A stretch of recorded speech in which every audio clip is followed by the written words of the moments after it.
അടുത്ത സെഗ്മെന്റ് എന്ന് പറഞ്ഞാൽ നിങ്ങളുടെ ഫാൻസിന് നിങ്ങളുടെ പ്രോഗ്രാം സീരിയലൊക്കെ കണ്ടിട്ട് പവിത്രം കണ്ടിട്ട് നിങ്ങളോട് കുറച്ച് കാര്യങ്ങൾ എന്തൊക്കെയോ അവർക്ക് പറയാനുള്ളത്. അതെന്തൊക്കെയാണെന്നുള്ളത് ഞാൻ എഴുതിയെടുത്തിട്ടുണ്ട്, ഞാൻ പറയാം. ഈ കമന്റിലൊക്കെ എന്താണ് പറയാനുള്ളതെന്ന് പറയണം. വേദയെയും വിക്രമിനെയും ഈ സീരിയലിൽ നിന്ന് മാറ്റിയാൽ ഈ സീരിയൽ കാണുന്നത് ഞാൻ നിർത്തും.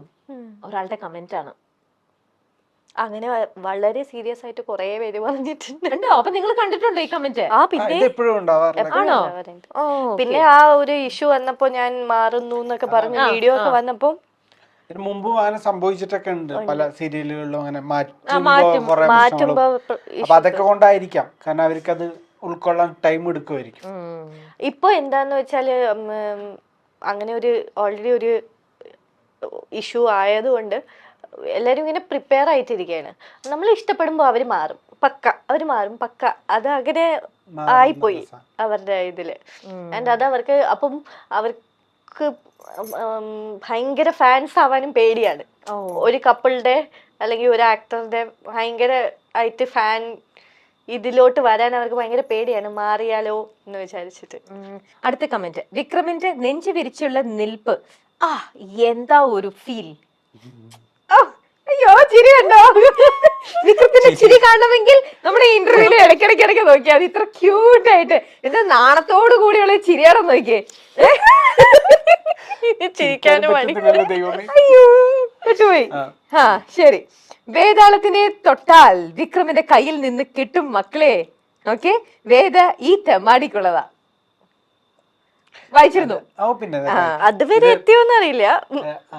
അല്ല, എന്നെ തൊട്ടാ ഇടിക്കും. അത് ഏത് സ്ത്രീനെ തൊട്ടാലും വിക്രം ഇടിക്കും. അല്ലാതെ വേദയോട് വേദയോട് അങ്ങനെയല്ല. ആരാള് ഇപ്പൊ രാധയെ തൊട്ടാലും ഇടിക്കും. രാധയെ തൊട്ടിട്ട് ഇടിച്ചിട്ടുണ്ട്. അപ്പൊ അങ്ങനെ സുരഭി പോവാന്ന് പറഞ്ഞ നേരത്തല്ലേ, അപ്പൊ ഒരു പോസ്റ്റ് ഇങ്ങനെ വന്നിട്ടുണ്ടായിരുന്നു. എന്താ, ഞങ്ങളുടെ വേദ ഇന്നും വിക്രമാദിത്യന്റെ വേതാളമായിട്ട് ഉണ്ടാവും എന്ന് പറഞ്ഞിട്ടൊരു പോസ്റ്റ് ഒക്കെ ഇട്ടിട്ടുണ്ടായിരുന്നു.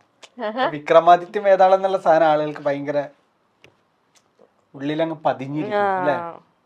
ഇനി ശിവാഞ്ജലിക്ക് ശേഷമുള്ള ഏഷ്യാനെറ്റിലെ അടിപൊളി കോംബോ, അതും കുറെ പേര് അങ്ങനെ പറയാറുണ്ട്. ഉണ്ട് അല്ലേ? സാന്ത്വനത്തിലല്ലേ അല്ലേ? ഓക്കെ. കാന്താരി എന്താണ്? കലിപ്പനും കാന്താരി ആണോ? കലിപ്പനും കാന്താരി അങ്ങനെയാ പറയുന്നത്. ഓക്കെ. എക്സ്പ്രഷൻ ക്വീൻ വേദ ആണോ? കേട്ടിട്ടില്ലേ? ഉറപ്പായിട്ടും ഭയങ്കര എക്സ്പ്രഷൻസ് ആണ്. അല്ലെങ്കിൽ ഞാൻ എക്സ്പ്രഷൻ ആണ്. ഞാൻ ജനറലി സംസാരിക്കുമ്പോഴും കൈയും കാലും ഒക്കെ ഇങ്ങനെ അങ്ങനെ സംസാരിക്കാറുള്ളത്. സീരിയലിൽ വന്നപ്പോഴും അങ്ങനെ തന്നെ, മൊത്തത്തിൽ എക്സ്പ്രഷൻസ് ആണ്. പാവം പ്രണവ് ആലോചിച്ച് നോക്കിയേ, എന്റെ കാലത്ത് എക്സ്പ്രഷൻ ആണ്. അതിനപ്പുറമാണ്. ഫുൾ കൈയും കാലും ഇട്ടിട്ടാണ്. ഞാൻ എപ്പോഴും എന്റെ ഫ്രണ്ട്സ് ഒക്കെ പണ്ട് പറയായിരുന്നു, എന്നെ പരിചയപ്പെട്ടൊന്ന് സെറ്റ് ആവുന്നവരെ എല്ലാവർക്കും ഒന്ന് ഈ കുട്ടി കുറച്ച് ഓവറല്ലേ ചിന്തിക്കാറുണ്ട് ആൾക്കാര്. പക്ഷെ പിന്നെ അവർക്ക് മനസ്സിലായി ഇതാണ് സ്വഭാവം. അത് കഴിഞ്ഞ് ഞാൻ എന്ത് ചെയ്താലും അറിയാം. ഇപ്പൊ ഞാൻ എന്റെ ഫ്രണ്ട്സിന്റെ കൂടെയൊക്കെ ഇരിക്കുമ്പോ ഞാൻ ഇപ്പൊ ശബ്ദം മാറ്റി സംസാരിച്ചാലും അവർക്കൊരു മാറ്റവും കാണില്ല. അവരിങ്ങനെ അവളെന്തോ വട്ട് ചെയ്യണു, ആ ഒരു ഇതാണ്. അപ്പൊ ഞാൻ എപ്പോഴും വിചാരിക്കും, ഞാൻ കല്യാണം കഴിക്കുന്ന ആളൊക്കെ എന്നെ എങ്ങനെ ഹാൻഡിൽ ചെയ്യും, എങ്ങനെ സഹിക്കും നോക്കിയപ്പോ എന്നെ കാട്ടി ഇതൊക്കെ എന്നെ കാട്ടി കടത്തി വെട്ടി ചെയ്യുന്ന ഒരാളാണ് ഞാൻ കല്യാണം കഴിച്ചിരിക്കുന്നത്. അപ്പൊ പിന്നെ ഞാനിപ്പോ അനുഭവിക്കുന്നു, ഞാൻ ചിലപ്പോ ഇത്രക്കൊക്കെ വേണോ? ഓക്കെ. സീരിയലിനകത്തുനിന്ന് പോയ ഒരാളുണ്ടല്ലോ, നമുക്ക് അവരെ കുറിച്ചും കൂടെ പറയണ്ടേ? പ്രഗ്നന്റ് ആയിട്ട് അലീനയുടെ കാര്യം ഞാൻ പറഞ്ഞ പേര് പറഞ്ഞായിരുന്നു. അലീന ഞാനും ഭയങ്കര കമ്പനിയാ, ഭയങ്കര അറ്റാച്ച്മെന്റ്. അപ്പൊ അലീനയുടെ വീട്ടില് ഞങ്ങൾ ഒരു ദിവസം പോയായിരുന്നു അല്ലെ. ഒരു വീഡിയോ നിങ്ങൾ ഇട്ടില്ലേ? പട്ടിക്കുട്ടി. അലീനക്ക് 2 പട്ടിയുണ്ട്. അപ്പൊ നമ്മള് കാണാൻ പോയിരുന്നു. ഭയങ്കര ഇമോഷണൽ ആയിരുന്നു. ആക്ച്വലി ഭയങ്കര സങ്കടമായിരുന്നു. ബ്രേക്ക് എടുക്കാൻ മടിയായിരുന്നു ആൾക്ക്. ബദൻ അതെ, ഇങ്ങനെ ഒരു സിറ്റുവേഷൻ ആയതുകൊണ്ട് ചെയ്യാൻ പറ്റില്ല. ശരിക്കും വേദയുടെ വീട് ജഡ്ജിന്റെ വീട്ടിൽ ഷൂട്ട് ഉണ്ടാകുമ്പോ എനിക്ക് ഷൂട്ട് ഉണ്ടാവാറില്ല. ഉണ്ടെങ്കിലും വേദനെ കൊണ്ടാക്കുന്ന സീനോ കൊണ്ടുവരുന്ന സീനോ എന്തെങ്കിലും വഴക്കുണ്ടാക്കുമ്പോൾ വളരെ കുറച്ച് സീനാ. പക്ഷെ എനിക്ക് അന്നത്തെ ദിവസം ഷൂട്ട് ഉണ്ടാവില്ല, എനിക്ക് അന്ന് ബ്രേക്ക് ആയിരിക്കും. പക്ഷെ ഞാൻ രാവിലെ കുളിച്ച് അങ്ങോട്ട് പോകും. എന്നിട്ട് രാവിലെ തൊട്ട് വൈകിട്ട് വരെ അവിടെ ഇരുന്ന് അവരുടെ കൂടെ വർത്താനം പറ. അതുകൊണ്ട് ഭയങ്കര കമ്പനിയാണ്. ഇവിടുത്തെ വീട്ടിലെ പോലെ തന്നെ അവിടുത്തെ വീട്ടിലും കമ്പനിയാണ്. അവരായിട്ട് കോമ്പിനേഷൻ സീൻ ഇല്ലെങ്കിൽ പോലും കമ്പനിയാണ്. അപ്പൊ ഞങ്ങൾ ആ സമയത്ത് വ്ളോഗ് ചെയ്യാറുണ്ട്. ഓ അപ്പൊ അങ്ങനെ അവരൊക്കെ വ്ളോഗ് ഒക്കെ വരാറുണ്ട്. ചെയ്യാറുണ്ട്. ചെറിയ ഓക്കേ. സാധനങ്ങളൊക്കെ. ഇനി അടുത്ത ഒരു സെഗ്മെന്റും കൂടെ. ഈ സെഗ്മെന്റിൽ പെട്ടെന്ന് ആൻസർ പറയണം. ചടപട ആകെ 2-3 ചോദ്യമേ ഉള്ളൂ. ഓക്കെ, ഓരോ ചോദ്യം ഓരോരുത്തരോട് മാറിയിട്ടാണ്. ആ സെന്റൻസിന്റെ ഫസ്റ്റ് ഞാനൊരു കാര്യങ്ങൾ അങ്ങ് പറഞ്ഞ് നിർത്തും. ബാക്കി നിങ്ങൾക്ക് ഇഷ്ടമുള്ളതുപോലെ അതിനങ്ങ് ബാക്കി അങ്ങ് ഫില്ല് ചെയ്തിട്ട് അതിനങ്ങ് വൈൻഡ് ചെയ്യാം. ഓക്കെ, രണ്ടുപേരും പറയണോ? ആദ്യം അല്ല, ഈ ഓരോരുത്തർക്കും മാറിയിട്ടാ. ഫസ്റ്റ് സുരഭിയുടെ അടുത്ത് ചോദിക്കാം. ഡയറക്ടർ എന്നെ വഴക്ക് പറഞ്ഞപ്പോൾ ഞാൻ ചിരിച്ചു. വഴക്ക് പറഞ്ഞപ്പോ ചിരിക്കായിരുന്നു ചെയ്തേ? എനിക്ക് അങ്ങനെ ഞാൻ കരയാറൊന്നുമില്ല. ഞാൻ വളരെ സ്ട്രോങ് അല്ലേ. ഓക്കെ, റൊമാൻറ്റിക് സീനുകൾ ചെയ്യാൻ എനിക്ക് ഇഷ്ടമാണ്. കൊച്ചു കള്ളൻ എന്റെ അടുത്ത് ഈ ഇടയ്ക്ക് വന്നു, ഇതില് എന്റെ ഫസ്റ്റ് കല്യാണം എനിക്ക് ഇല്ല, എന്റെ ഫസ്റ്റ് എല്ലാം ഫസ്റ്റ് കല്യാണം, ഫസ്റ്റ് ലവർ, ഫസ്റ്റ് എല്ലാം ഫസ്റ്റ് ആയിരുന്നു. എല്ലാത്തിനും ഒരു തുടക്കമാണ് ഇത് അല്ലേ? ഐശ്വര്യപൂർണ്ണമായ തുടക്കമായിരുന്നോ? അടിപൊളി. അടിയും കണ്ടോണ്ടിരിക്കാറുണ്ടോ നോക്കിയിട്ട്, അതാണ് ഏറ്റവും ഹൈലൈറ്റ്. സമയത്തിന് ഫുഡ് കിട്ടിയില്ലെങ്കിൽ ഞാൻ എനിക്ക് സങ്കടവും ദേഷ്യവും വരും. അപ്പൊ സങ്കടം വരുമോ? ദേഷ്യമല്ല, സങ്കടം. അല്ല, സുരഭിക്ക് ഒരു പ്രത്യേകത ഉണ്ട്. ദേഷ്യം വരുമ്പോ സുരഭിയുടെ കണ്ണീന്ന് വെള്ളം വരും. ദേഷ്യം വരുമ്പോ കരയാ ചെയ്യാ. എങ്ങനെ പ്രഷർ കുക്കർ പോലെ എങ്ങനെ ദേഷ്യം വന്നിട്ട് പിന്നെ എന്ത് ചെയ്യണോന്ന് അറിയില്ല. പൊട്ടിത്തെറിക്കണോ കരയണോ, അപ്പൊ ഞാൻ കരയും. കരഞ്ഞുകൊണ്ട് ദേഷ്യപ്പെടും. അതുകൊണ്ട് പ്രശ്നം എന്താണ്, ഞാൻ ദേഷ്യപ്പെടുമ്പോ ആരും ആ ദേഷ്യം അറിയാറില്ല. ഈ കരച്ചിലേ അറിയുള്ളൂ. അപ്പൊ ഞാൻ പറയും കോൺസെൻട്രേറ്റ് ഞാൻ ദേഷ്യമാണ് പെടുന്നത്, പക്ഷെ ഞാൻ കണ്ണിന് വെള്ളം വരുന്നോന്നുള്ളൂ. ഞാൻ ആദ്യം കാണോട്ടെ ഇങ്ങനത്തെ ഒരാളെ. എന്താ ചെയ്യണ്ടേന്ന് അറിയില്ല. അതെ, ഡിഫറെന്റ് ആയിട്ടുള്ള ഒരാള് തന്നെ. അപ്പൊ അടുത്തത്, പ്രൊഡ്യൂസർ പേയ്മെന്റ് പറഞ്ഞപ്പോൾ എന്റെ മനസ്സിൽ തോന്നിയത് നല്ല പേയ്മെന്റ് ആണോ? ബാർഗൈൻ ഒന്നും ചെയ്യേണ്ടി വന്നില്ല, ഒറ്റയടിക്ക് തന്നെ. ഓക്കെ, ഇത് ഇൻറ്റു 15 days ഡെയിലി പേയ്മെന്റ്. കൊള്ളാം, മാസം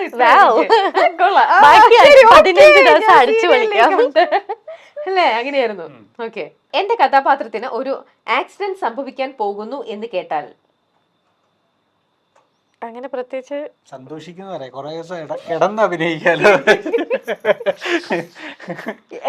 എനിക്ക് കൊറേ നേരം നിന്ന് അഭിനയിക്കുമ്പോ എന്റെ കാലൊക്കെ കഴിക്കും. അപ്പൊ നമ്മളെല്ലാ സീനിലും ഞാൻ വിക്രത്തിന്റെ മുറി ഇങ്ങനെ ബെഡ് ഇരിക്കും. ഞാൻ ഫുൾ ഡയലോഗ് നിന്നോണ്ട് പറയണം, വിക്രം ബെഡ് ഇരുന്നു. ഞാൻ പറയും വല്ലപ്പോഴും എനിക്ക് എന്നെ ഇരിക്കാൻ സമ്മതിക്കും.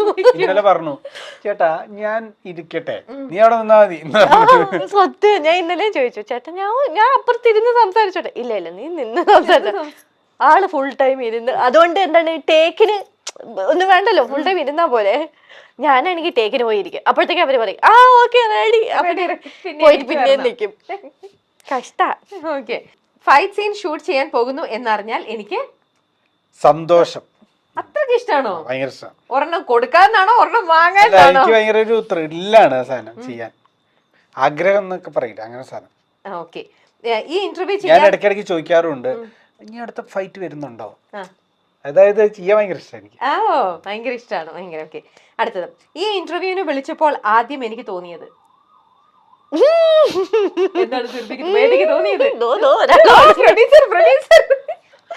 ഞാൻ പറഞ്ഞു എനിക്ക് പറ്റില്ല, എനിക്ക് പയ്യനൂര് വേണം. അപ്പം 2 മണിക്കൂർ ഞാൻ ഈ 2 മണിക്കൂറത്തേക്ക് വേണ്ടിയാണ് കൊച്ചി വരെ വന്നത്. ഇതിനു വേണ്ടി മാത്രം.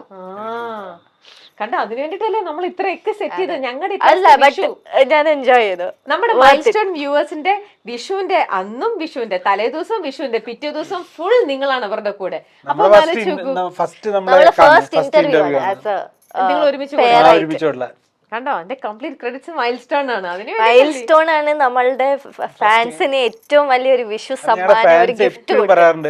ഇപ്പൊ പ്രത്യേകിച്ച് വിഷുവിന് നിങ്ങളുടെ എന്തെങ്കിലും ഒരു പ്രോഗ്രാം അപ്പൊ ഞാൻ ഇപ്പൊ ഇന്ന് എനിക്ക് മെസ്സേജ് അയച്ചപ്പോ ഞാൻ അവർക്ക് മെസ്സേജ് അയച്ചു, ഞങ്ങളുടെ ഇങ്ങനെ ഇന്റർവ്യൂ വിഷു സ്പെഷ്യൽ വരുന്നുണ്ടെന്ന്. അപ്പൊ എല്ലാരും ഭയങ്കര വെയിറ്റിംഗ് ആ ശരിക്കും. ഓക്കെ, അപ്പൊ നമുക്ക് നല്ല സ്പെഷ്യൽ എപ്പിസോഡ് സീരിയലിലൂടെ ഇങ്ങനെയും കൊടുക്കാം പ്രേക്ഷകർക്ക് എല്ലാവർക്കും. ഓക്കെ, ഇനി ശ്രീകാന്തിനോടുള്ള ഒരു ചോദ്യം കൂടെ ഉണ്ട്. ഈ ഇന്റർവ്യൂവിന്റെ ഡേറ്റ് ആദ്യത്തെ പറഞ്ഞിരുന്ന ഡേറ്റ് പോസ്റ്റ്പോൺ ചെയ്തപ്പോൾ ദേഷ്യം വന്നോ? അതിനുള്ള കാരണക്കാരെന്നറിയോ? അവള് കറങ്ങാൻ പോയില്ലേ? വേതാളകാരനാണ്. വേതാളം ഇങ്ങനെ ഡേറ്റ് ചെയ്തിരുന്നില്ല. അപ്പൂസ് ഇങ്ങനെ കിടന്ന് സുമാറാ ഞാനാ അങ്ങനെ മാറ്റില്ലേ ശ്രീകാന്ത്. പറഞ്ഞിരുന്നില്ല സ്റ്റിക്ക് ഓൺ ചെയ്ത് ദേഷ്യം വന്നു. അത് അല്ല, അത് സുരഭിയോട് ദേഷ്യം വന്നൊന്നല്ല, ആ ഡേറ്റ് മാറിയപ്പോ ഒരു ഇറിറ്റേഷൻ വരുമല്ലോ, അത് വന്നു. അപ്പൊ അതിന് കാരണം എന്താന്ന് മനസ്സിലായല്ലോ. ആണോ? സുരഭിയാണ് കാരണം. ഇരിക്കട്ടെ. അടുത്താണ് ഞാൻ ദേഷ്യം വന്നാൽ ഞാനും അടക്കി ഈ ഒരു ദിവസം ഓർത്ത്. ഓക്കെ ശരി. അന്ന് 1 ലക്ഷം രൂപ കളഞ്ഞില്ലേ? സെറ്റായില്ലേ? നമ്മളൊരു ഗെയിം ഷോന് പോയിട്ട് ഇങ്ങോട്ടും അപ്പൊ ടാലിയായി. ഓക്കെ. അപ്പൊ ഇപ്പൊ പ്രൊഡ്യൂസർ അടുത്തൊരു ടാസ്ക് ശ്രീകാന്തിന് തരുന്നുണ്ട്. എന്താണെന്നറിയോ? എന്റെ അടുത്ത് ദേഷ്യപ്പെടാൻ. ഡേറ്റ് മാറ്റിയില്ലേ ഇപ്പൊ? ആ ഡേറ്റ് മാറ്റിയത് എന്തിനാണ് എന്ന് ചോദിച്ചോണ്ട് എന്റെ അടുത്ത് ദേഷ്യപ്പെടാൻ. ഈശ്വരൻ, ശ്രീകാന്തിന് ഫുൾ അഭിനയത്തിന്റെ ടാസ്ക്സ് ആണല്ലോ. അതിപ്പോ ദേഷ്യപ്പെടാൻ പ്രത്യേകിച്ച് ഒന്നും വേണ്ടല്ലോ. ദേഷ്യപ്പെട്ടു ഇങ്ങനെ പേടിപ്പിക്കുന്നു കേട്ടോ. ഞാൻ പെട്ടെന്ന് പേടിച്ചു പോകും. നിങ്ങളൊരു കാര്യം പറഞ്ഞു കഴിഞ്ഞാൽ അതിന് വാക്കിനൊരു വില വേണം, മനസ്സിലായല്ലോ? അതെന്താ ശ്രീകാന്ത്? അതെന്താ ശ്രീകാന്തെന്നോ? ഞാൻ ഷൂട്ട് കഴിഞ്ഞിട്ട് ഞാൻ പറഞ്ഞാണല്ലോ നിങ്ങൾക്ക് വേണ്ടിട്ട് 2 ദിവസം അവിടെ സ്റ്റേ ചെയ്യാമെന്ന്, അല്ലേ? ഞങ്ങൾ ഓക്കെ പറഞ്ഞതല്ലേ? അല്ല, ഓക്കെ പറഞ്ഞാ പോരല്ലോ. പിന്നെ ഓക്കെ പറഞ്ഞിട്ട് എന്തായി? 2 ദിവസം കഴിഞ്ഞപ്പോ നിങ്ങൾ പറഞ്ഞു നിങ്ങളുടെ വേറൊരു ഷൂട്ടിന്റെ കാര്യമില്ല. ആർട്ടിസ്റ്റുകൾ ഇങ്ങനെ ഡേറ്റ് മാറ്റിയപ്പോ നമുക്ക് ആ അന്നത്തെ ഡേറ്റിന് ഒരു അപ്പൊ ഞങ്ങളുടെ സമയത്തിന് വിലയില്ലേ ശരിക്കും? അയ്യോ, നിങ്ങളുടെ സമയം മാനിക്കുന്നുണ്ട് നമ്മൾ. അതുകൊണ്ടൊന്നും അല്ല, നമ്മൾ ഓൾറെഡി നേരത്തെ കമ്മിറ്റ് ചെയ്ത് പോയ അവര്. ഞാൻ അതിലൊന്നും വിശ്വസിക്കുന്നു. നമുക്ക് ഒരു കാര്യം പറഞ്ഞു കഴിഞ്ഞാൽ അത് നടക്കണം. അപ്പൊ അല്ലെങ്കിൽ പിന്നെ നമ്മുടെ ടൈമിന് വാല്യൂ ഉണ്ട്. എനിക്ക് ആ 2 ദിവസം പല കാര്യങ്ങളും ചെയ്യാണ്ടാവും. അത് ശരിയല്ലോ, ഒരിക്കലും അത് സമ്മതിക്കാൻ പറ്റുന്ന കാര്യമല്ല. അതുകൊണ്ടല്ല ഇപ്പൊ നമ്മൾ ഒരു ദിവസം വേറെ പല ഷൂട്ടും ചിലപ്പോൾ ടെക്നിക്കൽ, നിങ്ങൾക്കൊക്കെ ഈ ഫീൽഡിലുള്ളവരല്ലേ, നിങ്ങൾക്ക് അറിയാലോ. ഞങ്ങളുടെ ആ തലേദിവസം അന്ന് പ്ലാൻ ചെയ്ത ഷൂട്ട് ടെക്നിക്കൽ ഇഷ്യൂസ് വന്ന് അത് കുറച്ചും കൂടെ തള്ളി പോണ്ടി വന്നു ഒരു ദിവസവും കൂടെ. അന്ന് അങ്ങനെ ഇഷ്യൂ കാരണം അത് നമ്മൾ മാറ്റേണ്ടി വന്നു. തലേദിവസമല്ലേ അത് പറഞ്ഞ എന്റെ അടുത്ത്? അതെ, അത് ലാസ്റ്റ് മിനിറ്റ് ആണ് ആ ഷൂട്ട് അങ്ങനെ ടെക്നിക്കൽ ഇഷ്യൂ വന്ന് മാറി. എനിക്ക് എന്തൊക്കെ അതിന് നിങ്ങൾക്ക് ഒരു വാല്യൂ തരുന്നില്ല നിങ്ങള്? അപ്പൊ നിങ്ങളെ എന്ത് റിസ്ക് എടുത്തിട്ടോ നടക്കുമായിരുന്നു? നിങ്ങൾ എന്ത് റിസ്ക് എടുത്തോ? ഒരു ആങ്കറെ കിട്ടാത്ത അവസ്ഥയൊന്നും ഇല്ലല്ലോ കേരളത്തില്. അപ്പൊ നിങ്ങൾ ആരെങ്കിലും വിളിച്ചിട്ട് ചെയ്യണമായിരുന്നു, അല്ലേ? അല്ല, മതി മതി മതി മതി.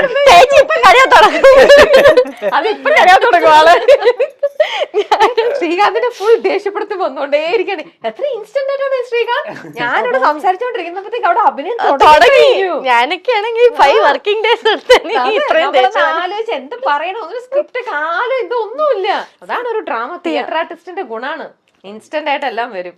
Super. Okay, last segment. Srikanth ഒരു തിയേറ്റർ ആർട്ടിസ്റ്റ് ആണെന്ന് എല്ലാവർക്കും അറിയാം. അപ്പൊ ഞാനിപ്പോ ഓരോരോ സ്റ്റൈലിൽ ഓരോ ഡയലോഗ് പറയും. അപ്പൊ അതിനുവേണ്ടി മാച്ച് ചെയ്യുന്ന രീതിയിൽ നമ്മുടെ വേദയുടെ അടുത്ത് അത് പറയണം.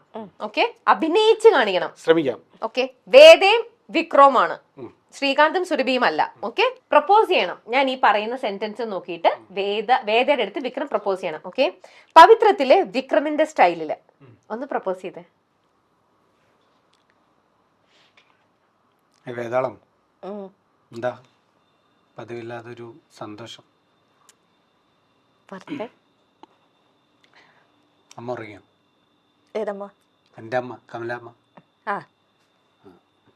ഈയിടെയായിട്ട് എനിക്ക് നിന്നോട് കുറെ ഇഷ്ടമൊക്കെ തോന്നി തുടങ്ങിയിട്ടുണ്ട്. നീ അങ്ങനെ ഊന്നൊന്നും പറയണ്ട. അതുകൊണ്ട് ഞാനത് നിന്നെ പ്രണയിച്ചാലോ എന്നൊന്ന് ആലോചിക്കുന്നു. അങ്ങനെ സ്വന്തമായിട്ട് ആലോചിച്ചാൽ മതിയാവും. അതെന്താ സ്വന്തമായിട്ട് ആലോചിക്കാൻ പാടില്ലേ? അല്ല, ആലോചിച്ചോളൂ. അതിന് എനിക്ക് ഇൻട്രസ്റ്റ് ഉണ്ടോ എന്ന് ചോദിക്കണ്ടേ? അതെനിക്ക് ഇൻട്രസ്റ്റ് ഉണ്ടെങ്കിൽ നീ പറ. ഇല്ല. അല്ല, അങ്ങനെ പറയാൻ എനിക്കിപ്പോ പ്രേമിക്കാൻ തോന്നുന്നു. നീ പ്രേമിച്ചേ പറ്റൂ.